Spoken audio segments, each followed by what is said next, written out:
முதல்ல Karunanidhi bro CM ஆனாரு தமிழ்நாடு, நாசமா போச்சு. அப்புறம் ஸ்டாலின் ப்ரோ சிஎம் ஆனாரு தமிழ்நாடு, நாசமா போச்சு. அப்புறம் உதயாண்ணா மட்டும் சிஎம் ஆனாரு.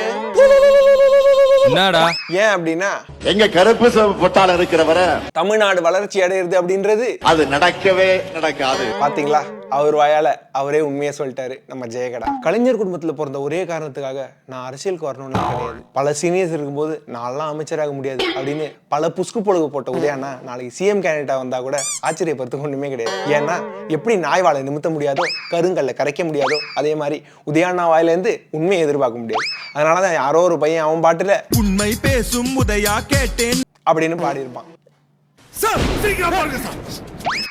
இன்னைக்கு செத்தா நாளைக்கு பால், ஸ்டாலினுக்கு அத்து பால்டாயில் பாரு அப்படின்ட்டு உதயாண்ணா மூஞ்ச எல்லா பக்கமும் பிராண்ட் பண்ணிருக்கானுங்க டிஎம்கே காரணங்க. அவனுங்க பிராண்ட் பண்றதுக்குள்ள நீங்க பேன் பண்ணிருங்க, அப்படி இல்ல பல நிதிகள் வந்து சேர்ந்துரும், நம்ம ஷூ வெந்துரும்.